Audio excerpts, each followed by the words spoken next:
변화된 은혜의 삶에 대해서 한번 말씀을 나누기를 원합니다. 여러분, 그리스도인들은 변화되어야만 합니다. 그리고 그리스도인들은 변화된 것으로 끝나는 것이 아니라 변화된 삶의 은혜를 끼치는 삶을 살아야만 합니다. 물이 고이면 썩어요. 그쵸? 근데 물이 흐르면 넘쳐나고 흘러나면 그 물은 늘 맑고 깨끗합니다. 그러니까 위로부터 공급되어지는 성령의 은혜와 하나님의 은혜와 우리가 주시는 말씀, 여러 가지 하나님의 은혜를 내가 채워서 나만 간직하고 채우고 나만 행복하고 나만 잘 살고 나만 기쁘고 나만 은혜를 얻게 한 삶이 그리스도의 삶이 아니라 그것을 통하여 사명을 감당하며 나누고 베풀고 구제하고 또 내가 할 수 있는 한 내가 은혜를 흘려보낼 때 또 채워주는 거예요. 그럴 때 더 기쁨이 항상 2배로 임하는 줄 믿습니다. 그런 삶이 그리스도인의 삶이에요. 그래서 여러분, 선한 영향력은 우리가 영향력이라고 얘기하잖아요. 선한 영향력은 선한 행동에서 나오는 거예요. 선한 영향력은 말에서 나오는 게 아니에요. 말을 아무리 잘하고 달변가라 해서 그 사람이 영향력이 있느냐? 그렇지 않잖아요. 우리 많이 보았잖아요. 말은 잘했는데 행동이 안 좋은 결과들 많이 나타나잖아요. 국회의원도 그렇고 여러분 목사님들도 그렇고 뭐 정치가 뿐만이 아니라 모든 사회 문화 모든 것에 뛰어난 사람들 보세요. 말은 잘하고 사람들이 존경했던 사람들이 한순간에 무너진 것을 볼 수 있습니다. 무엇입니까? 말을 잘한다고 해서 영향력이 나타나는 게 아니라 진짜 영향력은 무엇입니까? 선한 영향력은 선한 행동에서 나타나는 거예요. 그리스도인들이 영향력을 나타낸다는 건 뭐냐? 바로 행동이에요. 행동. 여러분의 행동, 여러분의 사소한 작은 행동, 하나님은 날 보고 있다는 그런 삶의 모습이 될 줄 믿습니다. 우리 행동이 아무렇지 않게 행동한다는 거였어요. 그리스도인인데도. 그런데 분명히 하나님은 살아계시고 보고 계시면서 우리 행동을 말씀해주고 있다면 나를 보고 있는 이가 있다는 것을 잊지 아니하기를 바랍니다. 누군가는 여러분들 반드시 봐요. 그게 자녀일 수도 있고 그게 이웃집 사람일 수도 있고요. 그게 누구인지는 모르지만 본다는 거였어요. 제가 고등학교 때, 중고등학교 때 한창 힘든 시기를 보낼 때 고등학교 때 이야기입니다. 고등학교를 입학하고 나서 고등학교 때 제가 이제 자유롭게 세상과 즐거움을 취하여 막 놀고 그랬어요. 그럴 때 한 친구가 뭐라고 얘기냐면 그 친구는 이미 세상에 물들은 친구예요. 그 친구는 세상에서 취할 거 다 취하고 노는 친구였습니다. 근데 그 친구가 제가 자기들과 같이 어울리고 놀고 세상의 즐거움과 함께 가려고 할 때 그 친구가 저를 탁 불러요. 중마고거든요. 어렸을 때부터. 그 친구가 불러서 한다는 얘기가 이런 얘기를 했습니다. 진이라, 너는 그러면 안 돼. 나는 널 보면서 하나님이 살아있는 것을 믿으려고 하는데 너는 그렇게 하면 안 되지 않겠니? 라는 말을 했어요. 그때 제 마음에 얘가 날 보고 있었구나. 내가 부족하지만 내가 연약하지만 그래도 내가 믿음을 지키려고 세상 가운데 죄악 가운데 믿음을 지키기 위해 몸부림치는 나의 모습을 보면서 신앙이 무엇인지 알려고 하는구나 라는 것을 깨달았습니다. 그 친구가 예전에 저 교회 어려울 때 많은 물질로 도와줬던 친구예요. 생활비 주고 했던 친구인데요. 그 친구가 그런 얘기를 했습니다. 그때 이후부터는 무엇을 했냐면 영향력, 행동, 말과 행동의 일치, 그리고 정말 성실하게 아름다운 삶을 살아야겠다고 그때부터 마음에 베이직을 깔고 그때부터 결단하면서 그런 삶을 살려고 노력 중에 있습니다. 아직도 부족하지 하죠. 근데 여러분, 진짜 여러분이 그리스도인이라면 말씀을 듣고 예배하며 하나님의 삶을 산다면 보든 안 보든 여러분 그리스도인의 삶을 사셔야 될 줄 믿습니다. 볼 때만 그런 것이 아니라 예배할 때만 그런 것이 아니라 세상에 나가서도 그렇게 해야 된다는 거예요. 요즘에 많은 기독교인들이 그렇게 얘기하는 거예요. 저희 형님이 봉사를 할 때 그런 얘기를 했어요. 남성교회 봉사하고 안내를 열심히 했는데 교회에 와서 예배를 잘 드리다가 잘 드리고 나가서 주차장에서 싸우더라는 거예요. 주차장에서 성도끼리 싸우더라는 거예요. 주차장에서 뭐 한 수천 명 되니까 교인들이 다 얼굴을 모르니까 싸우는 거예요. 그러면서 시험에 들더라는 거예요. 저분이 장로님인데 저분이 안수집사인데 그렇게 교회로 오래 다니고 말씀 많이 듣고 교회 안에서만 할렐루야하고 웃고 예배 때 은혜 받았다 하고 눈물도 흘리고 기쁨으로 찬송도 하고 했는데 막상 교회 성전문 나가서는 그런 행동을 하고 그 싸움 말투 행동을 보며 시험에 들더라는 거였어요. 여러분, 우리는 그런 그리스도인이 되면 안 되고요. 변화를 받았으면 변화된 삶 가운데 은혜가 있는 삶을 사는 저와 여러분이 되어야 될 줄 믿습니다. 오늘 사도 바울이 말씀한 이 고린도에 말씀한 고린도는 어떤 도시인가? 고린도는 오늘날 그리스예요. 그리스라는 나라인데요. 그리스의 항구 도시로서 상업과 무역이 번창했고요. 그 다음에 동서 문화의 교류가 있었고 종교의 혼잡을 이루었던 아주 발전된 도시였습니다. 그래서 BC 8세기경 이 고린도는 BC 8세기에 강력한 경제력과 군사력을 지녀서 그 도시가 굉장히 번성했어요. 그런데 BC 146년경에 로마에 의해서 폼피우스 장군에 의해서 파괴가 되고 함락이 됩니다. 로마에게 함락이 되어버렸어요.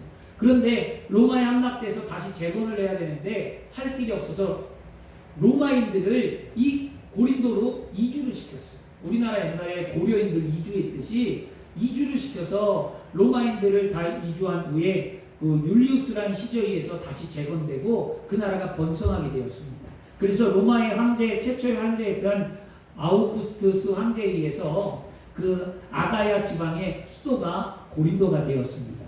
그때부터 정치적인 중심지가 되어서 예전의 명성을 되찾아 번성하는 나라가 되었습니다. 이 고린도에는요 2만 명, 그 당시에 2만 명이면 어마어마하잖아요. 2만 명이 수용할 수 있는 야외 극장이 있었어요. 그리고 거기서 늘 수시로 운동 경기를 하며 그들이 생활을 했습니다. 그리고 고린도에는 적게도 12개의 무엇이 있었냐면 신전이 있었어요. 그리스 신화들 많이 알고 계시죠? 그 신전이 그 안에 존재했는데요. 도시 중앙에는 아폴로 신전이 있었고요. 북쪽에는 치료의 신전이 있었고요. 그 다음에 사랑의 여신이었던 아프로디테라는 신전이 거기 있었습니다. 근데 그 신전 안에는 무려 1000명이나 되는 신전의 매춘부들이 있었어요. 그래서 도시 전체를 도덕적으로 타락시키는 그런 역할을 했습니다. 그래서 고린도인이 되다 라는 말이 성행했는데요. 그 당시에 고린도인이 되다라는 말의 뜻은 뭐냐? 성적으로 부도덕한 사람이 되었다라는 의미를 갖고 있었습니다. 이런 도시에 뭐가 생겼어요? 교회가 생겼어요. 누구를 통해서? 사도 바울을 통해서 이런 곳에 교회가 세웠어요. 그 교회에, 고린도 교회에 이런 영향력이 흡수가 많이 생겼습니다. 그래서 고린도 교회에 그 문화적인 영향, 그 다음에 종교적인 영향, 그 다음에 삶의 여러 가지 다문화에 형성된 사람들의 모습들이 생기다 보니까 고린도 교회가 흔들리기 시작했습니다. 고린도 교회는 어떻게 세웠냐면 사도 바울이 제2차 전도 여행을 할 때 그곳에 들러서 1년 반 동안 사도 바울이 어떤 교회를 세울 때 그렇게 오래 머무는 기간이 많지는 않았는데 특별히 고린도에는요 1년 반 동안 머물면서 교회를 세웠어요. 복음을 열심히 전도해 줬어요. 그래서 교회가 세워졌고요. 그리고 났는데 3차 전도여행 당시 사도 바울은 에베소에서 3년간 체류하면서 고린도 교회에 편지를 씁니다. 자기의 이런 상황들을 보면서 그것이 고린도 전서예요. 첫 번째 편지가. 그런데 그 첫 번째 편지를 받아 드린 후에 서신을 받은 후에 그 고린도 교회에 어떤 일이 일어나냐면 바울을 배척하는 이단 사상들이 생겼고요. 바울을 배척하는 성도들 그리고 거짓 교사들이 생겼습니다. 그래서 교회가 더 어려워졌어요. 그들이 바울은 말하기를 바울은 변덕스럽다. 바울은 외모와 인사가 그렇게 출중하거나 정직하지 못하다라고 말하고 바울은 사도성이 없다라고 바울을 인정하지 않았습니다. 이 문제를 해결하고자 사도 바울은 자기의 제자였던 디도서를 기록한 디도를 고린도 교회에 보내 그 문제를 좀 해결하고 와라. 그리고 디도를 에베소에서 보냈는데 디도가 돌아오질 않아요. 에베소. 그런데 그때 마침 에베소에 폭동이 일어납니다. 그래서 바울이 에베소를 떠나게 됩니다. 그래서 떠나서 바울은 사도행전에 말하고 있는데요. 바울은 드로아를 거쳐서 마게도니아라는 지역에서 거처를 삼아 머물고 있었어요. 그때에 누가 돌아왔냐? 디도가 돌아왔어요. 그래 마게도니아에서 바울을 만납니다. 그 바울을 만나서 고린도의 소식을 전해주었어요. 그런데 그 소식이 뭐였냐면 고린도 교인들이 바울의 편지를 받고 회개했다는 것과 바울을 간절히 사모하며 기다린다는 기쁨의 소식이었습니다. 그래서 너무 바울이 좋았어요. 그런데 한편엔 거짓 교사들이 아직도 바울의 사도성을 인정하지 아니하고 바울에 대해서 반기를 들고 있다는 소식을 듣게 됩니다. 그래서 바울은 다시 고린도 교회에 편지를 씁니다. 그래서 회개한 다수에 대한 감사에 대해서 표현했고요. 아직 자기를 믿지 않는 그들에게 사도성을 인정하고 나를 받아들이라 마음에 편지했고 자기의 오해를 풀고 그 다음에 복음 전파와 또 하나님의 나라를 위해 그는 고린도 후서를 기록해서 썼습니다. 그럼 오늘 읽은 말씀, 이 고린도 후서의 대표적인 말씀이 무엇일까요? 그것은 바로 자신을 겉으로 보지 말라는 것과 내가 복음을 전하는 이유에 대해서 정확하게 말씀해주고 있습니다. 오늘 말씀을 통해서 바울이 고린도 교회와 우리에게 주고자 하는 교훈이 무엇일까? 오늘 말씀을 좀 생각해보고 우리가 좀 경험하며 느끼기를 원합니다. 그럼 오늘 말씀에 고린도서 5장 16절에 그러므로 우리가 이제부터는 어떤 사람도 육신을 따라 알지 아니하노라. 비록 우리가 그리스도 육신을 따라 알았으나 이제부터는 그같이 알지 아니하리라 라고 말씀합니다. 첫째는 뭐냐면 우리에게 주는 교훈이 바울이 육신을 따라 판단하거나 평가하지 말라. 육신을 따라 판단하거나 평가하지 말라. 우리 그리스도인들이 육신을 따라 판단하거나 평가하지 않기를 바랍니다. 육신을 따라 안다. 이것은 무엇이냐면 세상적인 가치, 판단을 가지고 사람을 평가한다는 말씀입니다. 즉 학력이나 재력이나 사회적 지위에 따라 사람을 판단하고 그 사람을 대우하는 것을 말합니다. 우리가 예수를 믿고 거듭나기 전에 우리도 이런 기준을 갖고 인생을 살았습니다. 그래서 삶의 유일한 목표가 뭐예요? 여러분 전부 다 예수 믿는 삶의 유일한 목표가 뭐냐면 돈이었어요. 돈과 권력과 명예를 얻기 위해서 팔고동칩니다. 물론 예수를 믿는 사람들도 돈의 가치를 갖고 돈을 쫓아 살아가는 사람들도 있습니다. 근데 여러분 그것이 우리의 삶의 목적과 목표가 돼서는 안 됩니다. 돈은 있다가도 없고 없다가도 있는 게 돈이에요.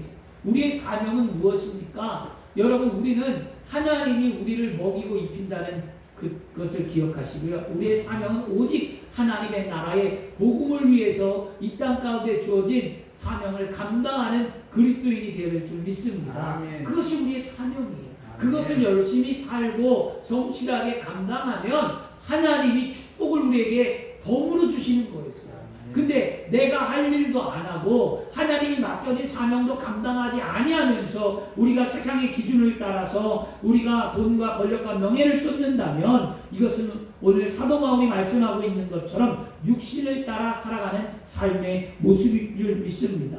우리 이제부터 예수님과 함께 살게 된 때부터 이전 것은 지나가고 이제는 세속적인 기준을 버리고 그리스도 예수 안에 새로운 삶을 사셔야 될 줄 믿습니다. 아멘. 성경에 우리는 예수님께서 이 세상에 오실 때의 상황을 말씀을 통해 잘 나타내져 있습니다.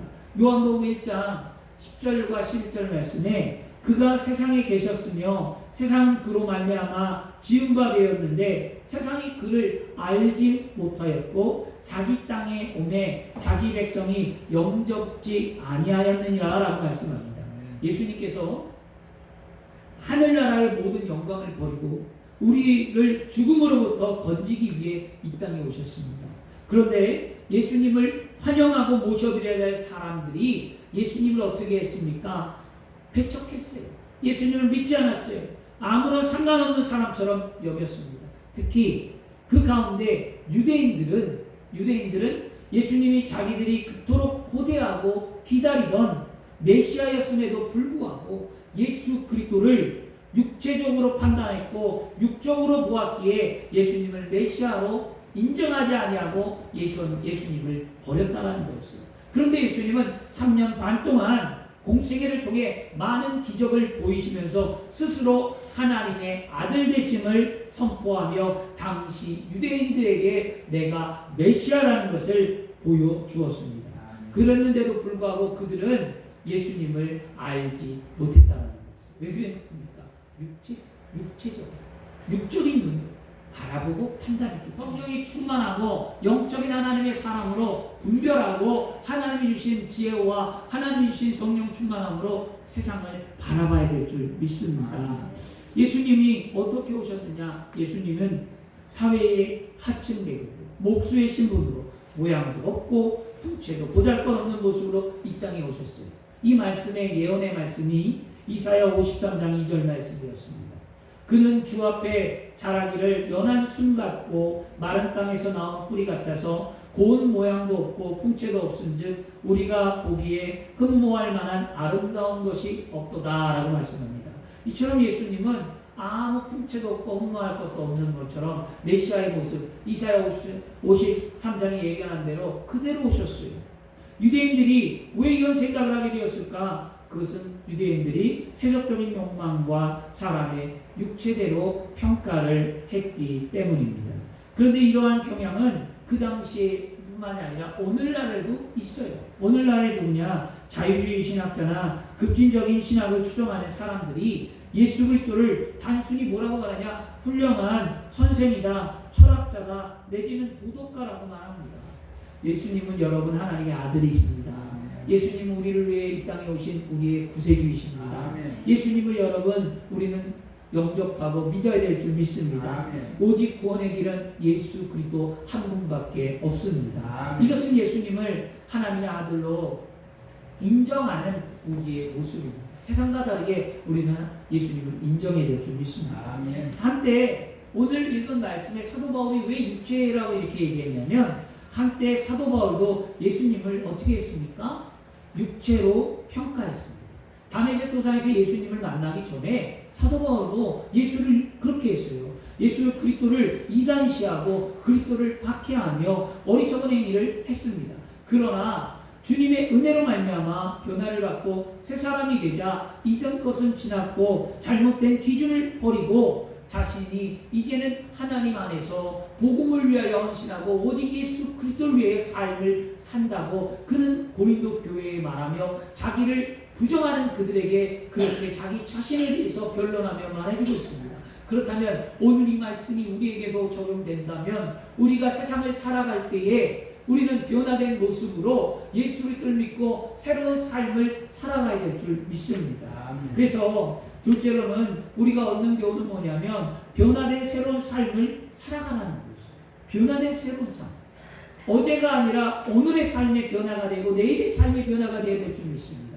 어제는 지나갔어요. 과거의 삶을 오늘로 끌어다가 놓고 살지 마시고요. 일단 과거는 지나간 거예요. 과거는 지나갔어요. 그러면 오늘은 어떻게 살 건가? 내일은 어떤 삶을 살 건가? 진취적이고 생산적이고 적극적이고 믿음 안에서 행복하고 나은 삶을 향하여 꿈을 꿔야 되는데 자꾸 과거에 대한 과거에 집착해봐야 뭐 얻을 게 뭐가 있냐고요. 돌아오지 않아요. 과거는요. 시간이 돌아옵니까? 안 돌아와요. 여러분. 지나간 거 안 돌아와요. 억울한 일 안 돌아와요. 그 사람에게 물질 떼인 거 그거 여러분 받지 못하는 것 때문에 괴로워할 일도 없는 거고요. 미움 때문에 괴로워할 일도 없는 거고요. 여러분 과거에 있었던 일 때문에 현재의 삶을 고통 속에 살지 아니하기를 바랍니다. 예수를 믿었다는 것은요. 새로운 삶을 사는 거예요. 하나님의 은혜로 사는 거예요. 하나님의 말씀대로 사는 거예요. 하나님이 여러분에게 허락하신 기쁨으로 살아가야 될 줄 믿습니다. 고린도후서 5장 17절에 그런즉 누구든지 그리스도 예수 안에 있으면 새로운 피조물이라.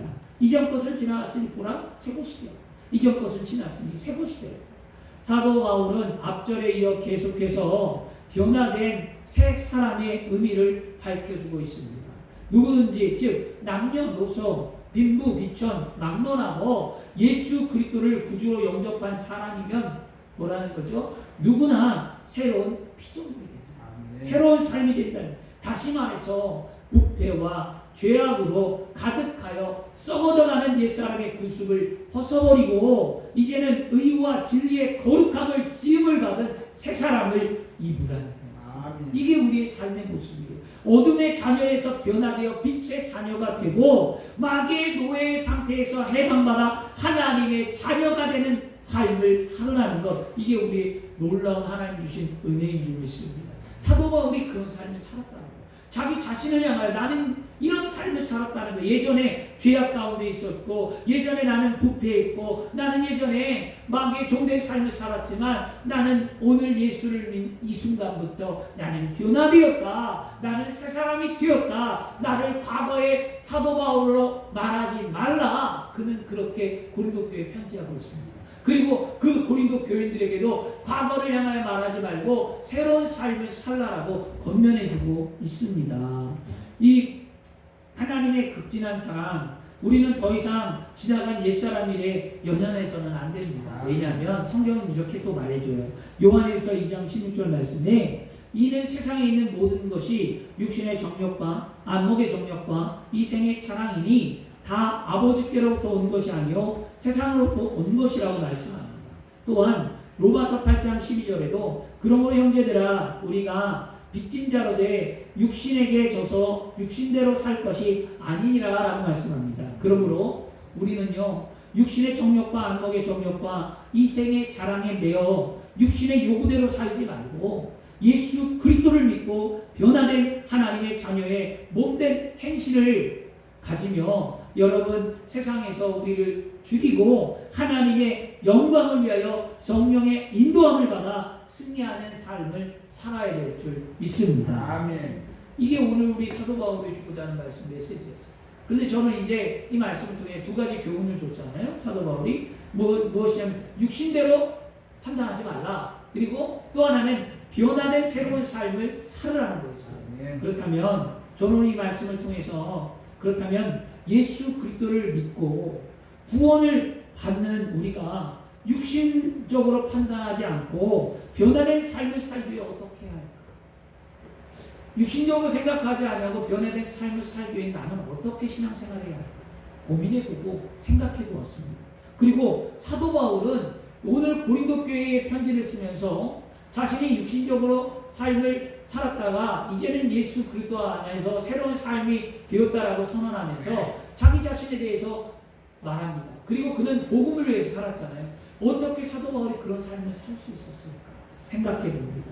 그래서 결론은 무엇이었냐면 사도 바울을 묵상하며 이 말씀을 묵상하면서 사도 바울이 이렇게 권면하며 이렇게 말하고 또 이렇게 살 수 있었던 이유는 무엇이었을까 했더니 딱 한 단어가 떠오르더라고요. 그게 뭐냐? 은혜라는 것이에요. 은혜. 우리가 예수를 믿는 것도 은혜요. 우리의 삶에 모든 것이 하나님의 은혜 아니면 설명이 안 되잖아요. 그것처럼 그 사도 바울도 은혜 아니면 설명이 안 되더라는 거였어요. 사도 바울이 그렇게 당당한 그리스도인이 되고 복음을 위하여 삶을 전부를 드릴 수 있는 삶을 살았던 이유는 무엇이었을까? 하나님의 은혜였구나 라는 것을 깨닫게 되었습니다. 여러분 그렇다면 우리는 어떤 은혜를 하나님 앞에 오늘 얻어야 할까요?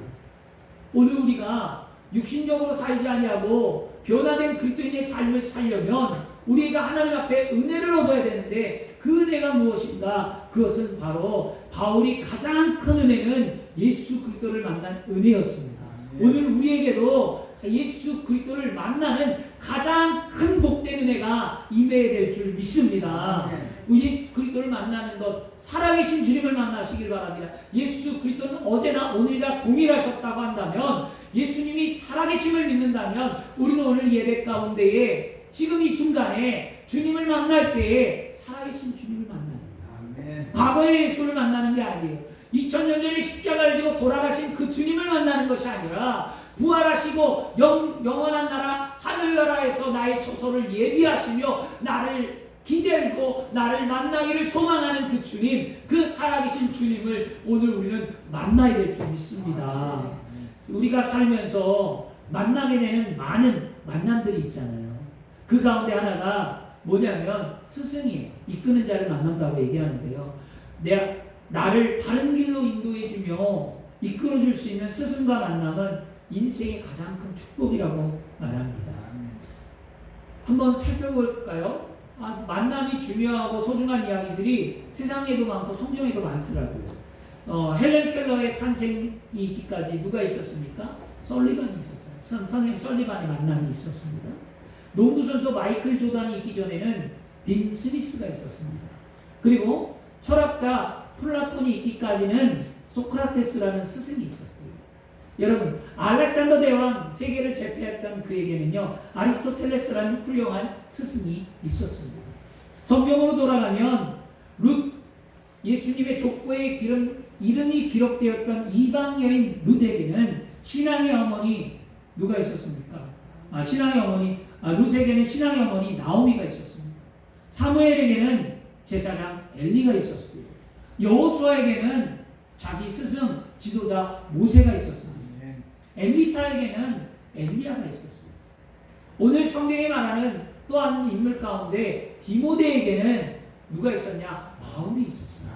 그러면 바울에게는 누가 있었습니까? 예수 그리스도가 있었습니다. 이렇듯 성경은 만남에서 만남으로 이루어지는 책입니다. 하나님이 주신 복 가운데 가장 큰 축복은 좋은 만남을 허락하시는 겁니다. 오늘 하나님의 축복, 만남이 이루어지길 원합니다. 성령 충만함을 통해 예수 그리스도를 만나고 하나님을 만나는 삶이 되어야 될 줄 믿습니다.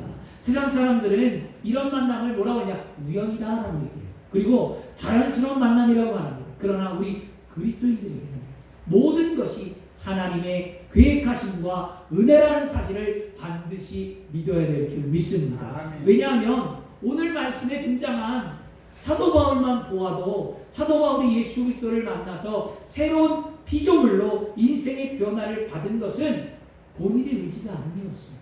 사도 바울이 본인의 의지가 아니라 무엇이었습니까? 하나님의 강권하심이었다는 것입니다. 하나님의 강권하신 은혜로 그가 예수를 영접하고 그가 그리스도의 복음을 위해 사는 삶의 변화된 삶을 살게 되었습니다. 그러므로 오늘날 우리가 육신을 따라 판단하지 않고 변화된 삶을 살 수 있는 것, 그것은 바로 하나님의 은혜라는 것을 잊지 아니하고 기억하십시오. 그리고 오늘 하나님 앞에 은혜를 달라고 기도하는 저와 여러분이 되어야 될 줄 믿습니다. 둘째로 생각해 보면 사도 바울의 가장 큰 은혜는 무엇이냐면 성령님의 인도하심을 받는 은혜였습니다. 사도 바울이 다메섹 도상에서 예수 그리스도를 만나고 아나니아를 위해서 기도를 받고 그가 영적으로 성령이 충만하고 그가 눈이 띄어질 때 그때 이후에부터 그는 누구와 함께 동행했는가? 성령님과 함께 동행했습니다. 늘 성령이 그를 붙잡아 주었습니다. 그래서 바울은 성령의 은혜를 로마서에 말해주기를 그렇게 말합니다. 로마서 8장 15절과 16절 말씀에 성령께서 우리를 하나님의 자녀라고 증거해 주신다. 사도 바울이 강력히 얘기하는 거예요. 나를 욕하지 말라는 거였어요. 내가 나쁜 삶을 살기도 했지만 나를 향하여 비판하는 자들에게 강력히 그가 말하는 것은 나는 성령님이 나를 인정해 주었다. 이런 거였습니다. 그게 뭐냐면 로마서에 있는 말씀은 너희는 다시 무서워하는 종의 영을 받지 아니하고 양자의 영을 받았으므로 우리가 아버지라고 부르짖느니라. 성령이 친히 우리의 영과 더불어 우리가 하나님의 자녀인 것을 증언하시니라 라고 말씀합니다. 우리는 하나님께서 베풀으신 은혜로 신분이 변화되고 하나님께서 주시는 영적인 권세로 세상을 이기며 사는 겁니다. 그뿐만 아니라 성령님은 우리에게 걱정과 근심을 물리쳐 주시고 우리 마음에 평안과 감사와 기쁨의 능력을 허락해 주십니다. 그래서 로마서의 8장 26절에도 우리의 연약함을 우리의 도우시는 것이 성령이다라고 말씀해 주고 있습니다. 사도 바울은요, 그가 이렇게 은혜로 살아갈 수 있었던 것, 성령의 이끌림, 참 그 대단한 삶이었거든요. 저와 여러분 오늘 이 시간에 성령의 충만함을 통해 하나님의 이끄시는 삶을 살아서 변화된 영향력 있는 그리스도인의 삶이 되어야 될 줄 믿습니다. 예수님의 제자였던 베드로가 있었어요. 베드로는 그는 강직했습니다. 그리고 그는 성격이 그렇게 좋지 않았어요. 근데 사람들 앞에서 스승인 예수를 어떻게 했습니까? 예수님을 3번 부인하고 저주하고 떠나갔습니다. 또한 가룟 유다는 강한 민족주의자로서 유능한 사랑이었지만 예수님을 은 30냥의 로마 군병에 넘겨주는 파렴치한 사랑이었습니다. 왜 이들은 한순간에 실패자가 되었을까요? 사람의 영혼을 주장하는 성령의 인도하심이 없었기 때문입니다. 여러분, 예수 믿어도 실패합니다. 왜 그럴까요? 성령 충만하지 아니하고 성령의 이끌림이 없기 때문입니다. 지금 우리도 베드로처럼 예수님을 부인할 수 있습니다.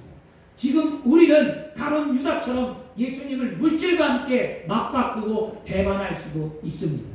이와 같이 연약한 인간을 위해 하나님께서는 성령님을 보내주시고 하나님 안에 살아갈 수 있는 은혜를 우리에게 베풀어 주는 줄 믿습니다. 성령의 인도함을 받고 사는 사람들은 인생에 풍파가 닥칠 때 강하고 담대한 믿음으로 평안한 인생을 살게 되는 줄 믿습니다. 그러므로 근본적인 변화를 받기 위해 언제나 우리 곁에 계시고 우리의 연약함을 도우시는 성령님의 인도함을 받는 저와 여러분이 되어야 될 줄 믿습니다. 사도 바울이 육신적인 삶에서 그리스도 예수 안에 변화된 삶을 살 수 있었던 것, 그는 예수를 만남과 더불어 그를 늘 이끌고 동행했던 성령의 충만한 삶의 모습이 있었기 때문입니다. 오늘 우리는 성령 충만을 위해 기도해야 될 줄 믿습니다. 마지막으로는요, 사도 바울이 가장 큰 은혜는 무엇이었냐면 인생에 가치 있는 삶을 발견했다는 거예요. 여러분, 어디를 향해 가고 있습니까? 여러분, 어떤 인생을 살고 계십니까? 우리가 가야 할 길이 무엇입니까? 인생에 가치가 있어야 돼요. 그냥 시간 흐르듯 세월이 흘러 여기까지 왔다든지 살다 보니까 이렇게 되었다든지 이거만큼 허망한 게 어디 있습니까? 삶의 목적이 있고 방향이 있고 어떻게 살아가야 될 기준점이 있어야 되는데 하루하루 시간에 모여서 직장 가고 일 가고 돈 벌고 그런 삶, 얼마나 이 삶이 여러분 인생의 고된 삶이고 이것이 참 인간으로서 힘들고 어려운 삶인지 몰라요. 의미가 없잖아요. 의미가. 나는 왜 태어났고 나는 어떻게 살아야 되는지 나 자신도 모르고 남편이 아내를 모르고 아내가 남편도 모르고 남편과 아내가 불화가 있고 가족이 부모가 자식을 모르고 자식이 부모에 대한 삶도 모르고 서로 남남처럼 살아가고 이런 삶을 사는 게 현대인의 삶이라면 여러분 이때에 우리 그리스도인들은 어떻게 살아야 할까요? 삶의 목적이 있어야 되고 삶의 가치가 있어야 되고 삶의 분명한 의미를 갖고 살아야 될 줄 믿습니다. 사도 바울의 삶에 가장 가치 있는 것은 복음을 전하는 삶이었어요. 예수 그리스도가 누구인지를 알고 성령의 인도함을 받은 그가 평생에 몸바쳐 행한 일은 복음을 전하는 일이었습니다. 변화된 그리스도인이라면 삶에 가치 있는 일을 해야만 합니다. 그것이 우리의 사명입니다. 사람이 인생을 살면서 결정해야 될 세 가지가 있다고 하는데 하나는 바로 배우자를 선택하고 두 번째는 내세관을 선택하고 세 번째는 직업을 선택하는 거다라고 말합니다. 하나님께서 작조준 배우자와 함께 아름다운 가정을 만드는 것, 그리고 육신의 장막을 벗고 영원한 하늘나라 천국을 갈 건가 지옥을 갈 것인가를 선택하는 것, 또 직업에 대한 선택으로 가장 의미 있고 가치 있는 일을 세상에 살아가는 삶, 이것이 우리가 해야 될 것이라고 했는데요. 가장 중요한 것은 어떠한 일을 하든 어떤 선택을 하든 우리에게 그리스도인들은 뭐냐 따라하겠습니다. 하나님의 영광을 위하여 헌신하는 삶을 살자. 아멘. 어떠한 일을 하든 하나님의 영광을 위한 헌신하는 삶을 살아야 합니다. 이사야 43장 7절에 내 이름으로 불려지는 모든 자 곧 내가 내 영광을 위하여 창조한 자를 오게 하라. 그를 내가 지었고 그를 만들었다. 내 영광을 위하여 창조했다. 하나님이 날 창조한 목적이 무엇이냐? 성경은 분명히 말씀합니다. 나의 창조주의 목적은 하나님의 영광을 나타내는 삶을 사는 것입니다. 이것이 우리의 삶의 목적이 되어야 합니다. 이 목적을 분명히 아는 바울은 고린도전서 10장 31절에 그런즉 너희가 먹든지 마시든지 무엇을 하든지 다 하나님의 영광을 위하여 하라고 그는 말합니다. 여러분, 우리의 목적이 하나님의 영광 때문에 있습니다. 오늘 내가 영광된 삶을 살고 있는가, 하나님의 영광된 일이 나를 통해 나타나고 있는가를 생각해 보길 바랍니다. 여러분, 좋아한다와 사랑한다를 구분하실 줄 아십니까? 좋아한다, 사랑한다. 저희 아내에게 물어봤어요. 좋아한다, 사랑한다 구분하냐니까 못하더라고요. 여러분 다 똑같은 말 같죠? 좋아한다라는 말은요, 자기 중심적이고 조건적이고 상대적이에요. 자기 중심적이에요. 좋아하는 거. 근데 사랑한다는 것은요, 자기 자신보다 남을 낮게 여기고 희생하고 헌신하고 무조건적인 은혜를 베푸는 것이었습니다. 자녀들은 부모님을 통해 사랑을 배우고 느낍니다. 부모가 자식을 사랑하는 것은 무조건적인 사랑에서 나오는 희생의 헌신입니다. 마찬가지로 하나님께서는 부모님의 사랑으로 우리를 사랑하십니다. 하나님의 그 아름다운 사랑 역시 하나님을 우리가 좋아하는 것이 아니라 우리는 하나님 앞에 하나님을 사랑한다라고 말해야 될 줄 믿습니다. 하나님을 사랑하십시오. 좋아하지 마시고, 좋아해서 예배드리고 좋아해서 전도하고 좋아한다고 말하지 말고 하나님을 사랑해서 예배하고 하나님을 사랑해서 영혼을 사랑해서 전도하고 영혼을 사랑한다. 사랑해서 예배하고 이 사랑한다는 말을 많이 하시는 저와 여러분이 될 줄 믿습니다. 이제 결론으로 정리하겠습니다. 오늘 말씀을 통해 우리는 배웠습니다. 사도 바울이 고린도 교회에게 준 말씀, 변화된 사람을 육신으로 판단하지 말고 변화된 삶을 살아라고 말하는 그 사도 바울의 이 말씀 속에서 사도 바울이 하나님의 은혜를 얻었기에 이런 삶을 살았다면 우리도 오늘 이 시간 하나님의 은혜를 얻는 삶을 꼭 사십시오. 그 은혜는 만남이었고요. 그 은혜는 성령의 인도하심이었고요. 그 은혜는 바로 하나님의 영광을 위하여 가치 있는 삶을 사는 거였습니다. 오늘 하나님 앞에 그런 삶을 살겠다고 결단하고 영광된 그리스도인의 삶이 되기를 그리스도인으로 축원합니다. 기도하겠습니다. 좋은 시간